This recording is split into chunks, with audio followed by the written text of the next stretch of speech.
Welcome to the Truenorth podcast, where we bring on the explorers, dreamers, and discoverers to find out what their true north is in life.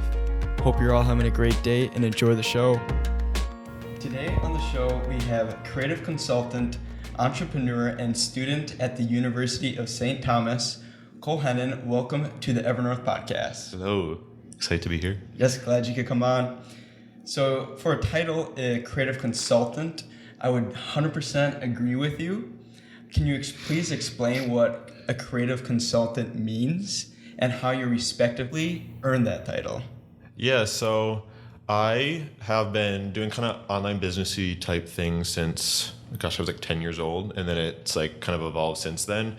And what I've been doing kind of for the last few years, probably the last 5 years, is this thing that I would call creative consulting, and I never really had a term for it until recently. And I also didn't really know how to describe exactly what I did, because I remember, 5 years ago when I started it, I called myself a designer because that's what I was doing. I was just doing graphic design, and I think that's kind of just my introduction into this world.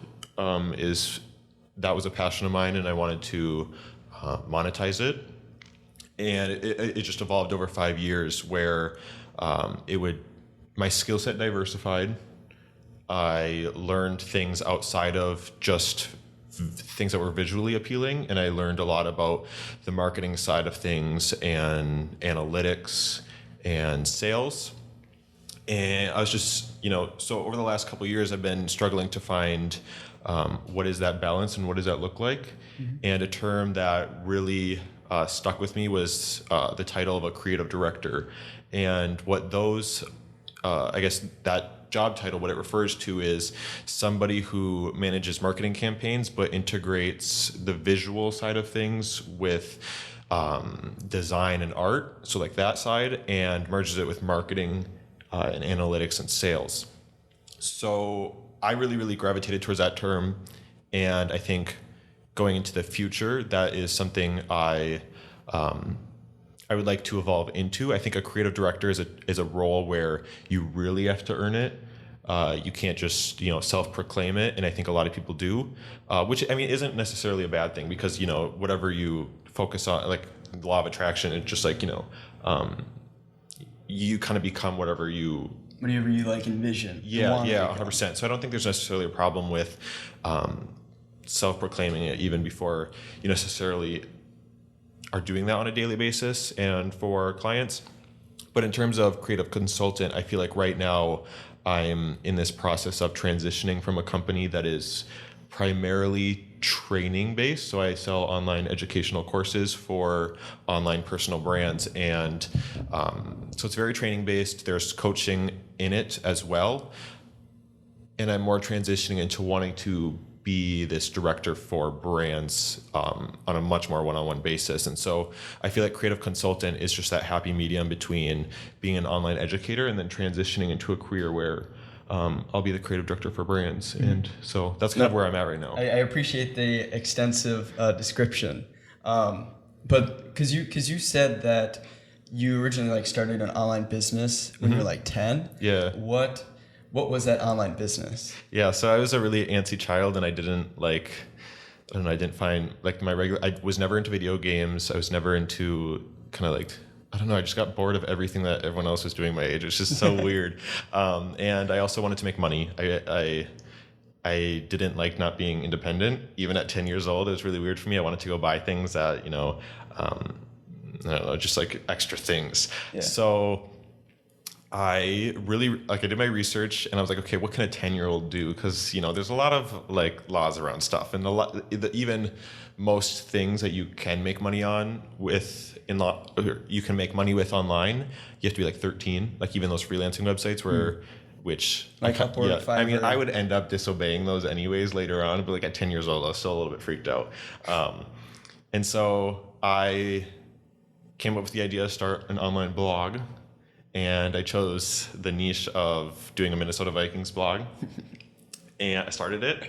I did. I put on. I remember. Like a month in, I put on Google AdSense. I created an account. I like lied about 10 my years old? Yeah. I had a Google Wow. AdSense account at 10 years old, and I said I was 18, and I set it all up and told my parents, I'm like, look what I created today, and they didn't really know that much about it. So it was kind of funny because I have this website with AdSense on it, and then. I did that for 4 years, so I was really consistent with that. That's I think the longest I've ever done like a single thing before. Were you having to keep up on Minnesota Vikings news constantly? So it was like so I mean, a 10-year-old really doesn't know that much about like giving opinions on a professional sports team. Yeah. And so I look back at it now, and it was crazy cringy, but and it wasn't even, they weren't even real articles. I mean, it was really like a couple paragraphs of something that I was finding in the news, and then talking about. So it was very an odd thing to probably consume, but I was doing all sorts of things. I wanted to learn SEO, and I wanted to learn design, and back then it was really. Gosh, this was like 2010. It was really popular to go comment on other blogs and then drop a link to your own thing, which is the most spammy thing in the entire world. But that was great. That was a great article. You check out my article. Yeah. And there would be this website where you could add in a guest post, and what I would do, and gosh, this is so embarrassing now to think about, but I would. The blog post that I published on my own website, I would publish on their guest posting thing and then drop a link. And I got so much hate for it in the comments.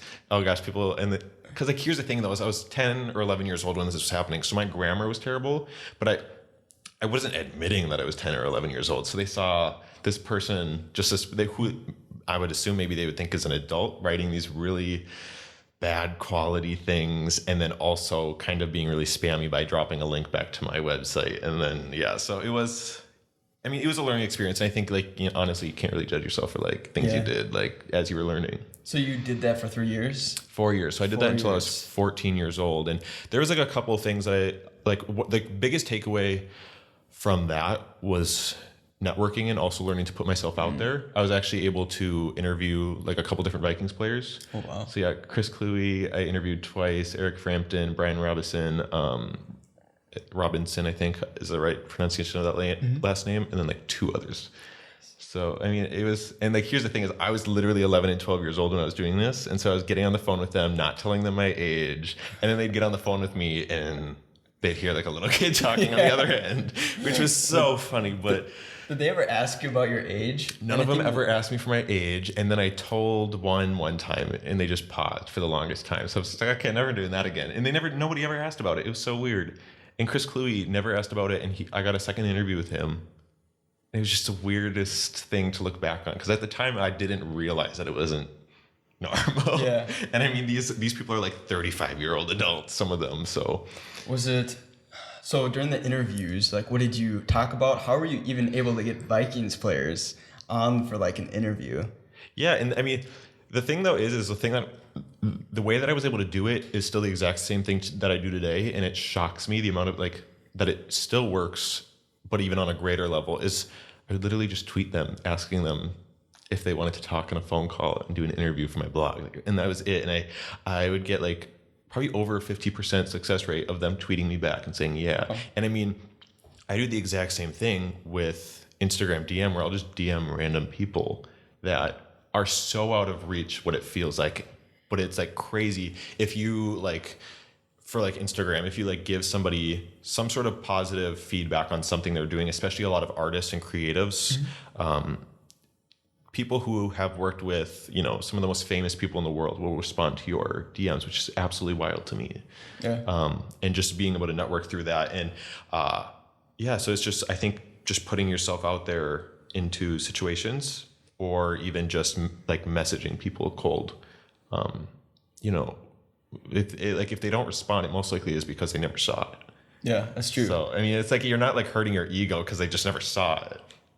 I mean, might as well just like take the chance too. Because most people like will see it and they'll make a conscious decision like if they're going to respond or not. And if they see it and they don't respond, they're not going to remember you, like if you end up meeting them later. Mm-hmm. And so, I mean, here's the thing with that though, is I'm not sitting there and cold DMing people or cold tweeting people or cold emailing people all day. It's like people who I genuinely want to have a relationship with because I find them really inspiring or I admire them creatively. Mm-hmm. And it's kind of weird because I don't know. It's like I think that because there's that genuine like desire to know them, I don't know. I'm someone who I kind of believe in woo-woo things where I think they can feel that on the other end. Mm-hmm.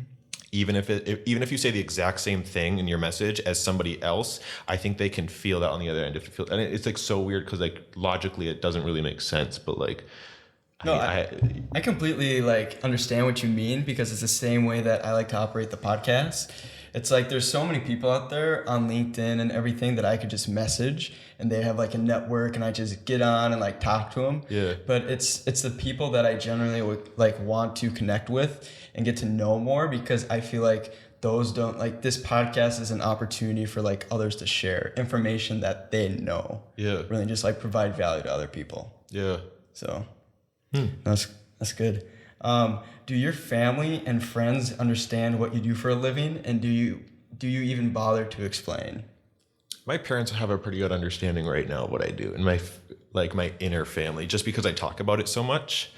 I would say extended family literally has no idea what I do. Like they honestly, because I'll like kind of be talking about what I'm doing. And then, I mean, this goes with a lot of things, is people kind of like repeat it back to you and like, as they infer it, and they'll be like, so you're doing this X, Y, Z. And I'm like, no. And so that it gets really kind of difficult at that point. But I mean, anybody who, is in the creative field or owns a brand, I feel like has a very good idea of what I do. Like I have a couple of friends that own companies and who hire people like me, and they get it right away.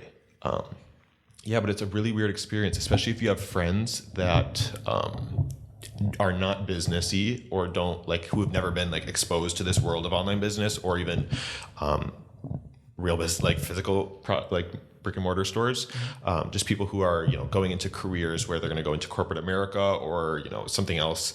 They really, really don't understand. And they also don't understand what would qualify someone to do that. Like I remember being asked in high school, and I never told anybody about my business in high school. I just kind of kept it to myself, but like people would find it because they would Google my name, and I share my name through everything I do. Yeah. And then they would see it, and they'd see a website. And I mean, at this point, I was a couple years in to what I was doing, and I had a product suite, and I had different consulting offers. So it wasn't like this just super like random thing online. It was there was a lot of clarity over what I was kind of doing. Like I knew what I was doing at that point a little bit. Yeah, it wasn't just random. Yeah. Like they could maybe understand from other people. Yeah, and so what happened was they found it, and they saw this very clear business. It wasn't a YouTube channel. It wasn't like there was just like I think they could tell that I had clarity over what I was doing, but they would get so confused because they were like, well, what qualifies you to do that? And that was a question that like at the time I was just like, well, what do you mean? Like it's if you're, I don't know. That was always such a weird question, because it was like, well, I did actions, and it was and I think the best answer to that would be like, I took actions and I took small baby steps, and then it evolved into what it was. But they had no idea, because I mean, they knew me through that entire period of growing that business and me doing it, but I never told them I was doing it. So they've known me for this little couple years span, but they've never heard of this before. And all of a sudden, like, there was this huge part of my life. But yeah, that's just a weird thing when you have an online business and you have friends that aren't in online business. Yeah, that's crazy. Why did you feel like you had to keep that a secret to them? It just wasn't something that ever came up. And I honestly don't know. I just like to keep things separate. Like if it was like high school, which I mean, high school is very like a weird time, and I just like to keep things separate. And I mean, I don't know. It's just a weird thing, and I didn't want topics of conversation to be around that. Okay. Yeah, that makes sense. Because I mean, would they ever ask you what you do for work then?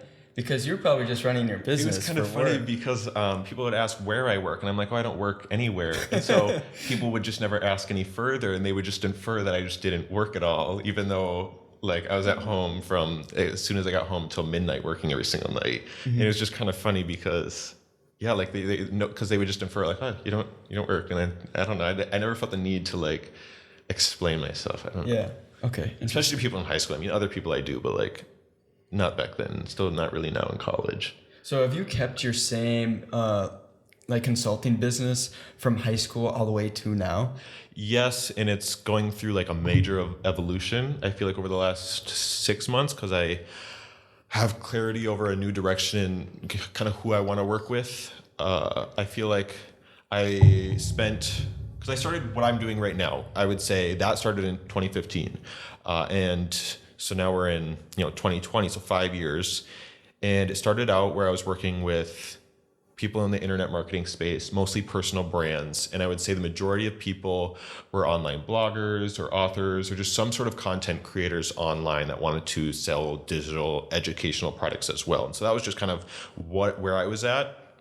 And it evolved over the course of the first 3.5, 4 years into almost being 100% online consultants that were from, and it was just kind of a weird evolution, but, and I don't necessarily know how it happened, but I found out the evolution happened when I was doing a lot of market research of who was in my audience, but they were mostly consultants coming from the corporate world that didn't really understand internet marketing and they wanted to sell their expertise. And so that's what it evolved into. And that's still something I'm very focused on right now. And I see so much potential in that. But I'm also seeing this other vision that's coming to fruition where I'm working with personal brands, but I feel like there's so much more potential than just selling an expertise.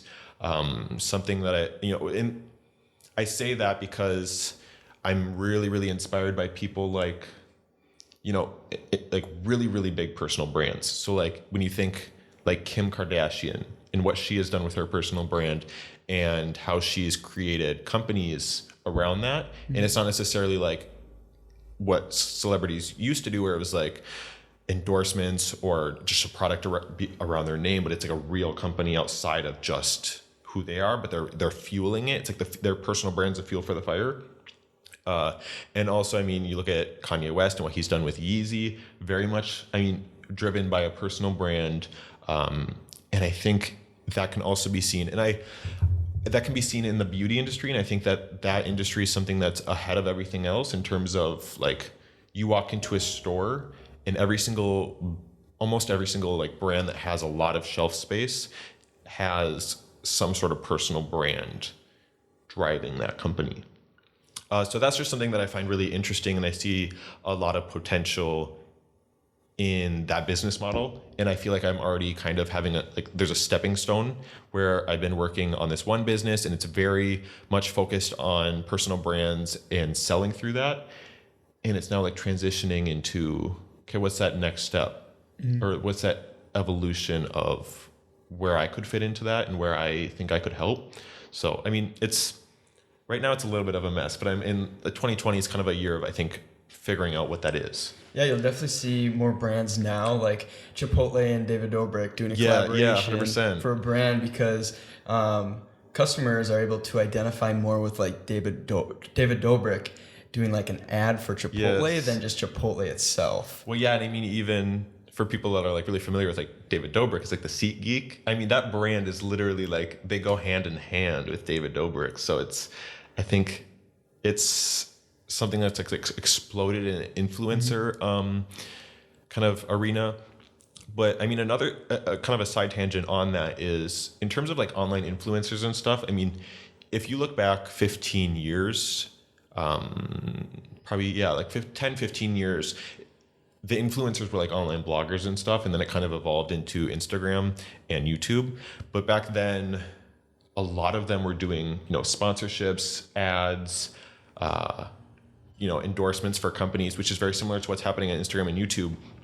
But all of the bloggers that I used to follow back 10, 15 years, not 15 years ago, I was too young to, but like 10 years ago, they all have products now, very similar to how, celebrities are doing it, where they're, full on product suites or brands.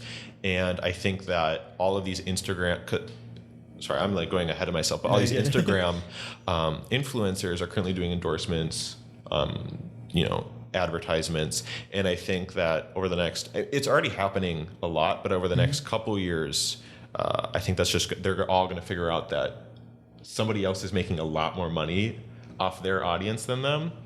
And I think, I really do believe with all of my like being that they're all going to figure out that, no, we should be all creating our own product suites and being the CEOs of our personal brands rather than just being these content creators. And I think there's going to be, again, there already is. I mean, I'm not trying to say I'm like predicting something. It'd be like Peter McKinnon coming out with like a videography course, something like that. Yeah, and I mean, those are the people that have been doing it for the longest. And I think a lot of these other newer platforms are going to experience that same thing. Yeah, it's interesting to think about and look at. So one thing within your business is you have a Pinterest account. Yeah. And I just checked before this podcast, and you had 237.9 thousand monthly views on Pinterest, sharing tips for creative entrepreneurs on how did you get started on this platform and acquire crazy growth like that. Oh gosh. That's something that's such a weird thing because it's like something I still haven't figured out. There's people that have built like $1 million businesses off of Pinterest through figuring out how to actually translate their audience into website traffic and then into leads and then into sales. And for me, I'm still definitely trying to figure that out, which again is that I feel like evolution of my personal brand. But in terms of like where that started, it's such a weird thing because it's so random. I feel like Pinterest, yes, for yeah, sure. it is, but it's super, super powerful. I mean, there's people, again, there are hundreds of thousands of views on their websites directly from Pinterest. But in terms of where that started, I started a couple years ago without very much intention behind it. And I was just reposting content that I myself just wanted to save for later, but I also had it somewhat optimized. So, I mean, you can read any just Google any blog post on like setting up a Pinterest profile. I just got it somewhat optimized, and then I was posting things that I was going to reference later, and that's kind of how it started. It was very internet marketing focused, and it just grew naturally to probably about 10,000 monthly viewers over the course of like a year or two, and it was just like, again, super unintentional, and I think that's honestly not that hard to get to 10,000 monthly viewers. It's you just need 10 pins getting ranked, and it's very. And I think I guess if to give anything like strategic and tactical that you can apply, like Pinterest is 100% a search engine. It's not a social media network. It's literally Google but visual, and so you have to also play the game like it is an SEO network. And again, I guess going back to something that's like you can actually implement an actionable advice for like a Pinterest account, it's figuring out how to rank. And that is like once you figure that out and you figure out what the keywords are and how to optimize your profile. And I learned that I actually took an online course. It's called Pinfinite Growth by Melissa Griffin. And that's kind of how I learned the SEO part of it. And that was in January of 2019. I had 10,000 monthly viewers. And then within like a month of implementing her training, which I'm not affiliated with, I honestly asked. Use my code. I'm like, yeah, can I be an affiliate for this? And they're like, we don't have affiliates. And I'm like, but I would like promote this every single day then. Yeah. But I'd have to figure out how to actually monetize my own thing. Otherwise it's kind of acting out of it, like not being very full of integrity. But so within a couple months I was at 40,000 and it's just grown from there.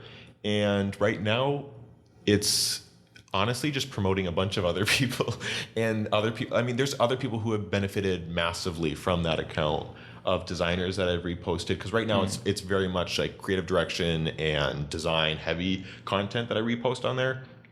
The goal, and this is the goal of any Pinterest account, is to get it to the point where it's 100% your content. And so I feel really confident right now in it because I built it where Pinterest really likes me and they'll immediately push out my pins to feeds. And so now when I start to promote my own content, like I think I promoted my first ever like pin, which was a logo design I created like 2 years ago. And that was like my own content that I posted on there. And it was like 30,000 monthly views now for that. Which is like exposure and it's credibility. But yeah, I feel like it's something that I'm still figuring out. And there's a lot of potential there, I know. But yeah, it's an enigma. It's hard. It's very mysterious and hard to understand. So is the most of the stuff that you post on Pinterest, is that kind of like pinned from other people, or is it stuff that you create? So yeah, I mean, it's transitioning, but it's mostly stuff from other people that really inspire me, and I'll post that for later. Again, the objective of it is for it to be all of your own content once you have enough. But you need to be pinning. I mean, in order to get an account that has 250,000 monthly viewers, you need to be posting at least like 5 times a day.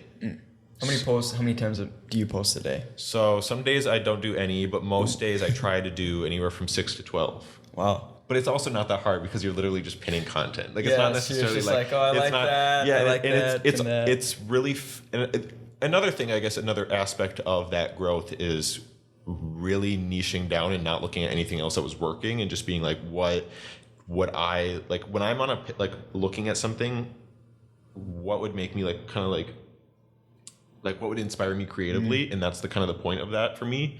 And I guess just being super transparent with my vision for that account, it is figuring out how to make that, again, all my own content that directly links back to my website, and then somehow people enter a sales funnel to somehow work with me. But I really do think that's going to be focused on the creative direction aspect or part of my career, rather than this educational internet marketing type area that I've been working in. Yeah. What's your number one tip you have for creative entrepreneurs? Can we get a little bit more specific? Yes. So like creative entrepreneurs, what kind? Creative entrepreneurs, let's say that in your role, so kind of like as a creative consultant, maybe they're trying to like provide kind of like creative advice to other individuals, maybe businesses. I know you've kind of like done that through the work that we've done together. I guess like what advice would you have for someone trying to maybe become a creative consultant? Okay. I would say, gosh, I have a couple. I would say the first one's going to be action creates clarity, and that kind of stems from the fact that you need to be super, super clear on your vision. And I mean, this goes into anything where it's like consulting or even online education. You have to be super clear on your vision, super clear on your audience that you want to develop. I mean, I'm not saying that you have to have an audience, but yet you have to build one. But you don't have, like, you need to become super clear on all of that. And that is it's so hard to move forward when you do feel like you don't have a clear direction and you feel kind of lost, and like you don't necessarily know how to do content marketing or where to find your potential customers and clients. And that's something that's super nerve-wracking and stressful.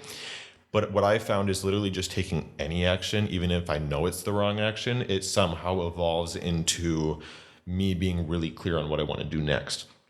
Because I spent a decent amount of last year being really confused on how my online courses fit into a career where I was wanting to become, this creative director, and I didn't see how any of the puzzle pieces fit together.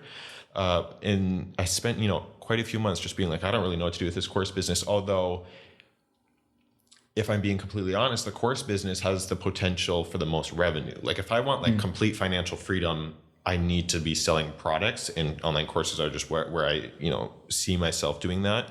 I've looked at other avenues, whether it be like having a site with like digital downloads and stuff. I don't necessarily want to sell that.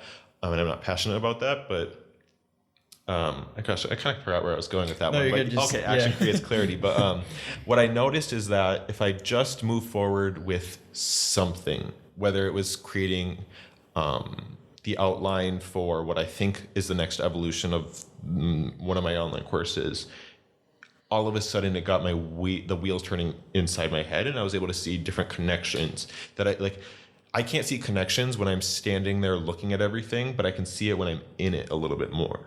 Which is, a lot of people say you have to be working on your business and not in it, which, I think that is, if you apply that to this, it's a little bit out of context, because working on your business for me, like, I was working on, I guess that's just kind of a weird phrase that I kind of just came to my mind, but it's crazy. Just in every single avenue of my career, it was like action creates clarity, even if it's, if it's the wrong action, because you'll start to see connections. Yeah, if you fail, you can also just look at that as like a lesson. Yeah, too. And I've failed so many times, and it's like my perspective around that was crucial to whatever was coming next.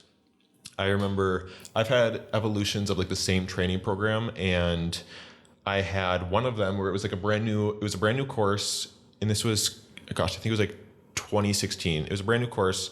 I had never tested the offer before, and it like completely bombed. Nobody bought it. I mean, like we had a couple sales for it, but it was really defeating because I was like, okay, I have to go back to the drawing board because this is what I thought I was going to, continue selling as my main product. And yeah, you kind of had like a vision for like the future with that product. Yeah, I had like a complete vision of my company, or like, how I was planning on building my brand in that space, and it's just nobody wanted it. But like because of that happening, I was able to evolve into something that was so much better. And it's like I had to take that experience and apply it, because I mean, it's crazy because even the things that I teach now and the things I consult on inside of my programs and one-on-one work, it's like every single thing that I'm like really hammering home that I've seen drive results is like those are based on failures where I'm like, I didn't do this. And I remember there was maybe the first time that I did this strategy, which like a strategy that I teach is like this like process for doing surveys specifically for building a course curriculum or a consulting offer. Kind of one of those two things are kind of like pretty much the same thing, but and I had done it, but I didn't, like the first time I did that back when I was like 15 years old, I didn't even realize I was doing it. And then I didn't do it. And then I realized, wow, like if I reflect on this failure, I can see like, okay, with the missing pieces and then the pieces that worked before. And then I was able to kind of reverse engineer that and figure out, okay, well, now I have something that I can train on and teach. And now I can help people avoid those mistakes, which I feel like when you're doing anything with coaching and consulting or courses, helping people avoid mistakes is just as powerful as giving like tips or strategies, because that's going to create so much acceleration for them in their own businesses. But yeah, that's true. So I kind of did some research. I went through like your current funnel of what I think it is. So please correct me if it's wrong. So what you're doing is you're mainly sending traffic from Pinterest to like a free workbook creation kit that will guide others through the steps of planning out their free workbook offer, how it fits into their business, and how to market it effectively. Then after they download that, you offer the 16-step script for content upgrades and pre-launch lead magnets, which is a limited time offer, where you teach the 16-step script through a 32-minute workshop. Take people through the script and teach them how to implement each segment into their own workbooks and PDF offers. Yeah. So it's that. And then also the workbook workshop. That is a complete step-by-step system for helping online bloggers, coaches, and course creators learn how to use Adobe InDesign for their business. How did you develop this specific flow in your business, and how long did it take you to build it? Yeah, it took me. If that was correct. Yeah, that was correct. Yeah, okay. That's correct in its current form. And that took me 4 years to build. 4 years. Wow. Well, I mean, I just read that. The first product was Workbook Workshop, and I launched that in 2015 to an audience. I had an email list of 100 people, and I just got really, really lucky. And I did.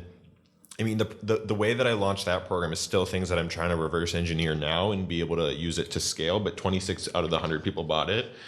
And so I was like, okay, like that was literally, I did not even know that was like good at the time. And so then obviously like me, I'm just like, let's create the next product and completely get rid of this one.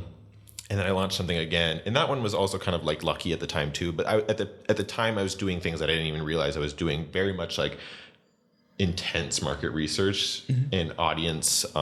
Like I was really getting to know them. And then I would like launch the next one, and then that one failed. And so then I kind of, went back to the original thing that just converted amazing. And I was like, okay, why though? And so it's 4 years in the making, and it just continued to evolve, and it still is. I mean, that entire funnel is about to go away. Yeah. And better join it before it goes away. Yeah. So, well, it's becoming so much better, but, yeah, so that's the funnel, and the reason so kind of my synopsis of what that is that I feel like if you're an online content creator or a coach or you sell online courses, the biggest struggle that many of them face is building an audience and figuring out how to build it at scale. I see a lot of people posting on YouTube or posting on their blog, and they aren't like, systems are probably the most powerful things out of a business, especially systems that can scale without you needing to be in them. And what I was noticing is that a lot of people don't have that. And that's a problem that I'm like, okay, because I'm looking at that right now, and I think that this kind of sales funnel that I built, it's like, it's the workbook creation kit, which shows you how to create a marketable asset. And I think that in terms of online marketing and, again, the space that we're talking about right now, it's digital downloads are one of the most powerful things that you can use to grow that audience, because they're low barrier for your audience and for you. So it's super easy for you to create. You can create one in a day. Webinars take, a couple weeks usually to create one that's like really well thought out. With a digital download, you can create one in literally a day.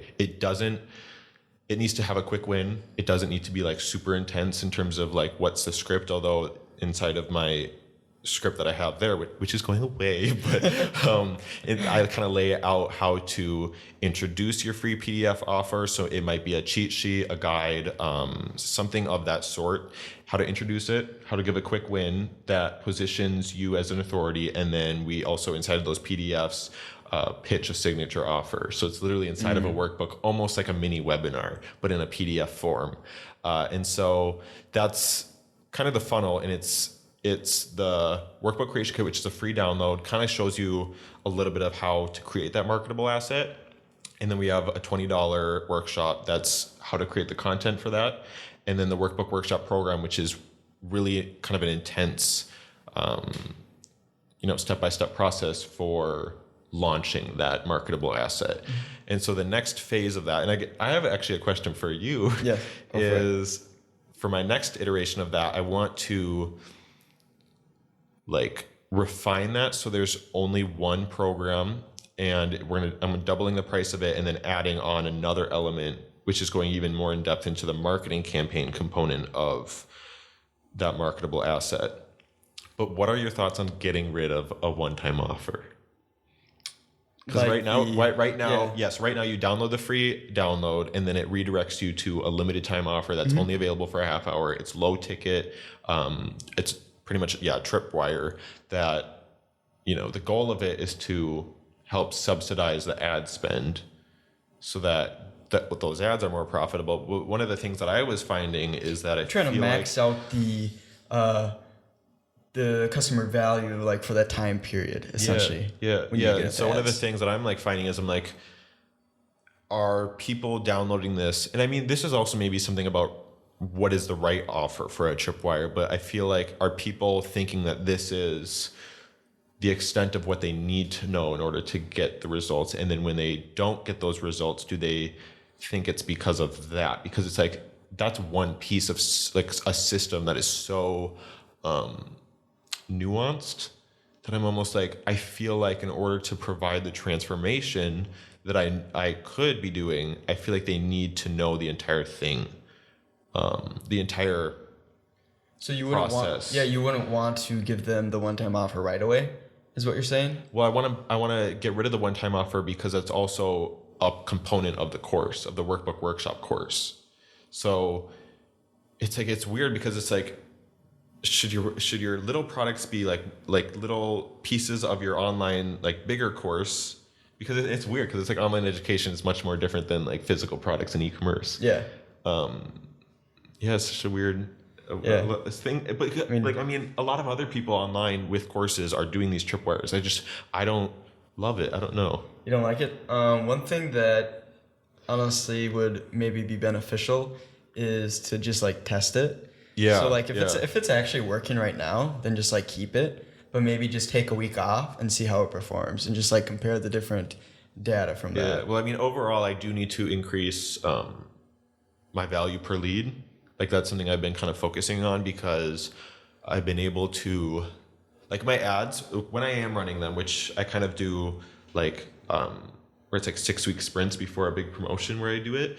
But what I'm noticing is like, my ads are profitable within the first, like, in terms of like return on ad spend, I'm breaking even like maybe like 2 months in, and then I'm making a profit. But like, I want to accelerate that because I don't want to be like, it's so hard to scale when you don't want to take on debt, and you also like, I don't know, it's kind of weird so what I want to do is I want to like literally double my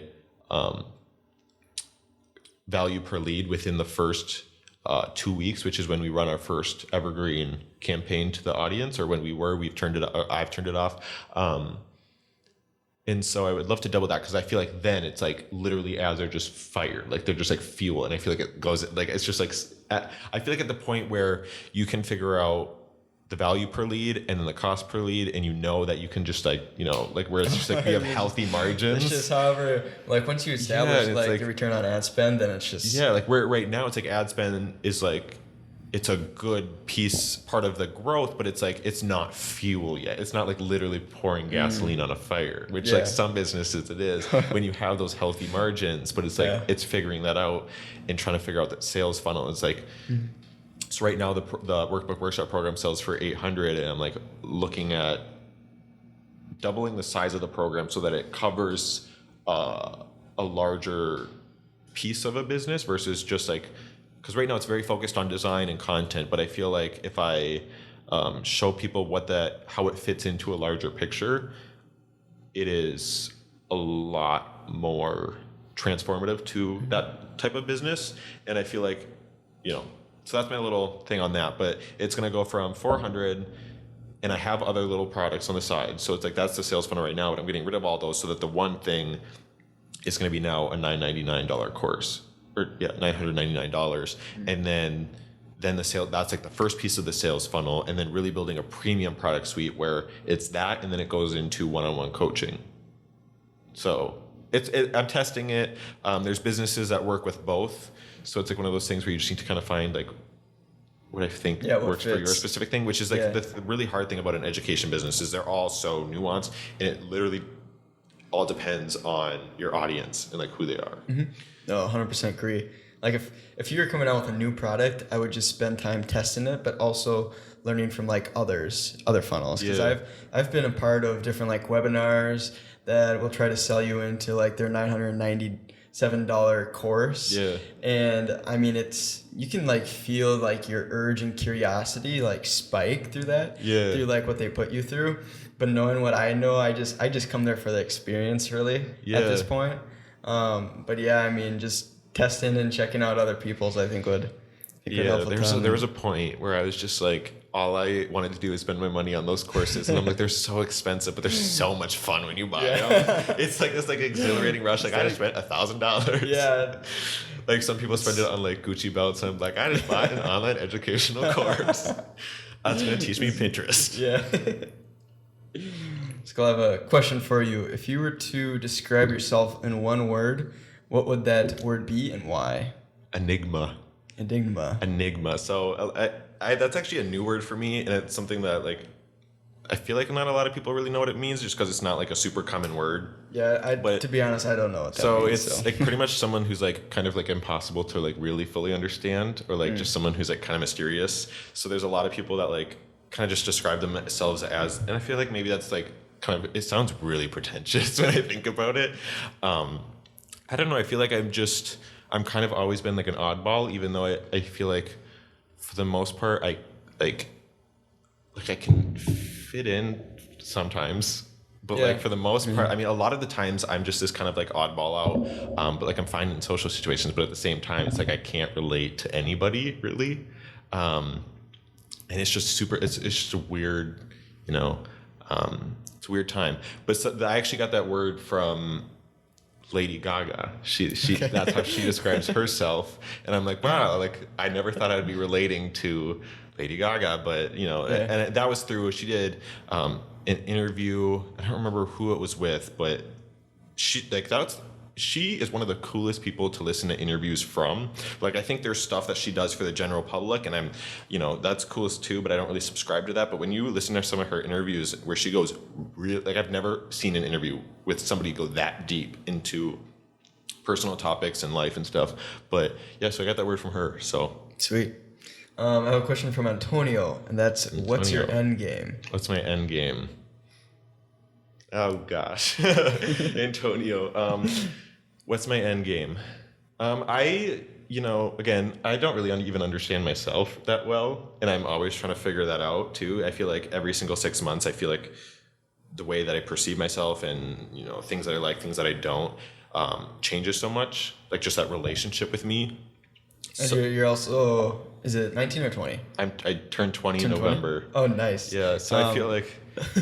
So don't worry, you don't have to get it figured out now, but... No, but I often, the way that I kind of figure myself out is I look at like my own actions, and I look at, so in terms of like that question, because that's a question that I do ask myself a lot. I'm like, where is this going?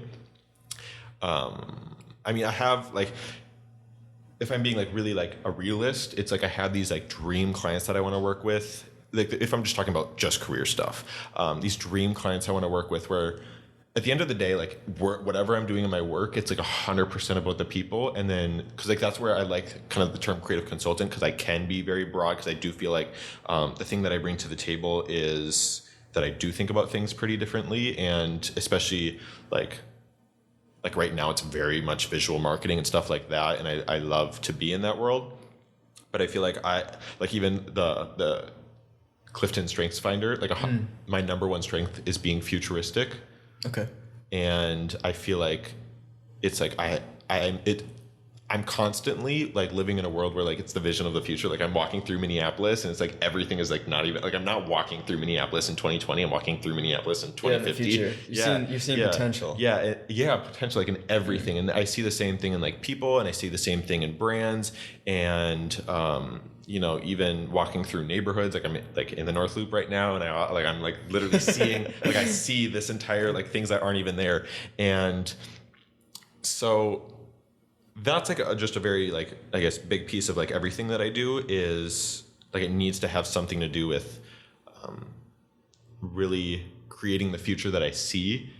And I feel like that's just something that like I don't really know, but like over the last few months, I feel like that's something that I've realized is a little bit unique to me. Again, I get worried about sounding pretentious because I'm like, well, like everybody has that same, like, not same, but like everybody has that to some extent. But I just feel like that's something I'm like obsessive over. And I've also seen this correlation between like the things that light me up, the projects they always have to do with a personal brand, which we've talked about a lot today. But it always has to do with personal brands, because I think that in the right hands, those people can have so much positive influence, and people trust personal brands so much right now. I think that if you want to have, I'm trying to think of the right word. Like if you want to have something that you can use, like a tool that you can use to really impact the world and create the change you want to see, that's done through building a personal brand and building an audience. And I mean, even if like, this is another thing that that like it would be cool to touch on, but like even if you're in a corporate job right now, or you are, whatever you're doing right now career-wise, you don't see that as what you're going to be doing, with a personal brand or with an audience. You're like, why, I work a desk job at, corporate America, something in that. And you're like, why would I build an audience? It's like that audience isn't subscribing to necessarily what you have to say right now. They're subscribing to you and your message, which everybody has. I mean, like you can always have a message, even if that isn't necessarily like related to what, your income.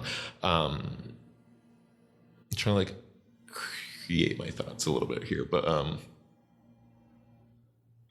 so it's a message that could either be used in like the future.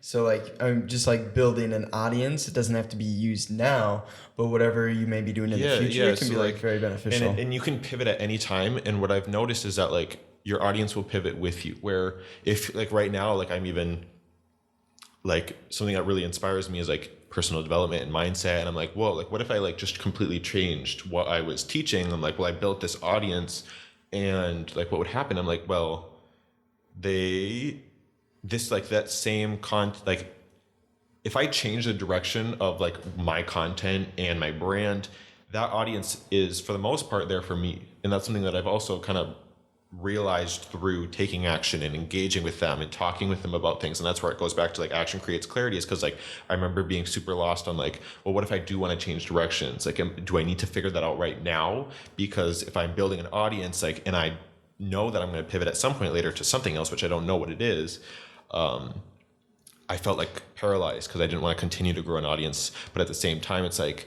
these people are going to grow with you. And I think that's like something that, again, I always try to relate it to different industries, but something in music, it's like a lot of artists that are successful for a really long time evolve with their audience, where, you know, people that were creating music for people in their preteens, you know, 15 years ago, need to be creating, like, they evolve with their audience, and now they're creating music for young adults and adults.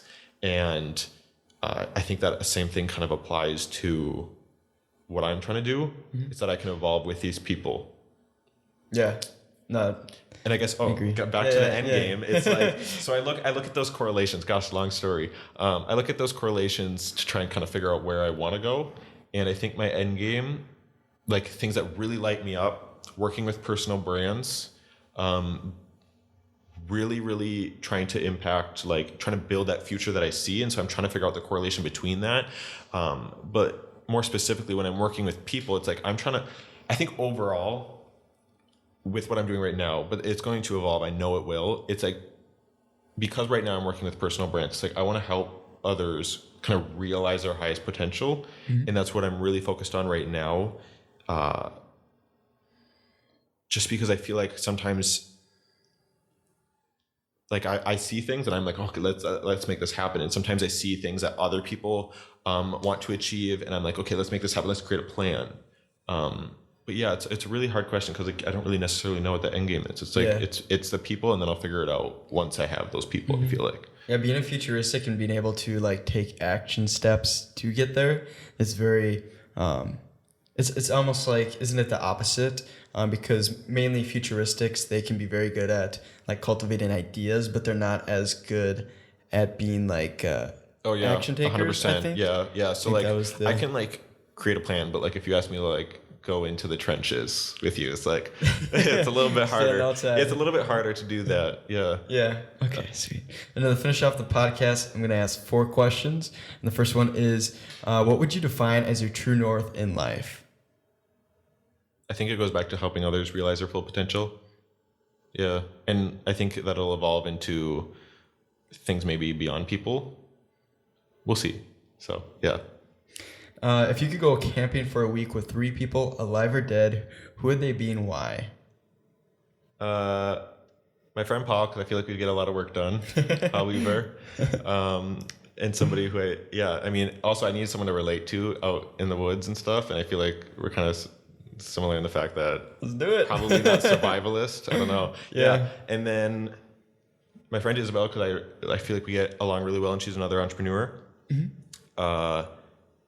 let's add in Lady Gaga in there. Because I feel like that'd be a really interesting trip. Nice. If you could explore one place in the entire world, where would you go and why would you go there? Lower East Side in New York, because I think it's like it's just super my style, and I feel like super artistic, just a really creative area, and it's also kind of gritty, which I like. And there's also spots in there that are really high end and elegant, but it's like, oh gosh, there's so much contrast in that area, and I feel like that's that place. Yeah, that might be the most specific question, like answer. Oh, really? Like you said, what did you say? Lower East Side of Manhattan. Like, that's pretty specific for sure. And then if you were to leave your last piece of advice right now, what would that be? Oh goodness. I'm going to think, okay, let's see.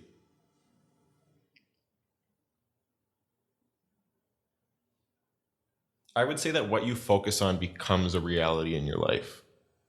Like 100%. And I think that's like something that is like been the most profound thing that I've realized in the last, 12 months. It's like, I can get caught up in this like cycle of like self-doubt and stuff, but it's like, if you just like start focusing on something and really become, hyper focused on a vision, it's wild. And I honestly think there's a lot of like literal magic that gets involved in that process of like, it just starts to come to fruition. Even like, I guess not like we're at the closing, but I'm going to go on a little tangent. It's like, I'll like focus on something. And I mean, you can look at like stuff on like the law of attraction, and people will create like processes for like manifesting things, which like, honestly, I think are really cool. And I think there's something to that. I don't know what it is, but like I'll focus on something, and things that are completely out of my control will start to like happen in the physical world. And I'm like, whoa, like, somebody will email me that I'm like, wasn't expecting an email from them. And all of a sudden it's like this goal that I had is like really close now because I don't know what it is. Yeah. Just focus. I mean, like focusing, and even when your mind's on different things, like your goals, and like, let's say that you're looking specifically for like, you're just focusing on Tesla, you love Tesla, you want a Tesla car, you're going to see Teslas more like when you go out and drive, just because you're focused on them. And just like keeping that clarity and focus on what you want just helps everything else like come into fruition. Yeah, and there's honestly, going back to like that, there's something spiritual about it. Some people roll their eyes, but like if I was to focus on a Tesla and I was just like, well, I don't know how to afford, somehow somebody would send me like a Tesla or something. Not like being that dramatic, but like somehow like, not that, I don't know. It's just really weird how stuff like that works. And then Cole, how can people find you? Social media? Do you go to any events? Find me at colehennen.com, COLEHENNEN.com, and anything I'm doing is going to be on there. You can subscribe to my email list. If you go to the footer of the website, you can look at all my training programs. So everything, that's like the hub for everything. Sweet. Cole, it's been a pleasure. Thank you so much for coming on to the podcast. Thank you for listening to the show. If you enjoyed it, please feel free to leave a review on iTunes, share it with friends and family, and you can find us at ever_north on Instagram and Twitter, and EverNorthCo on Facebook.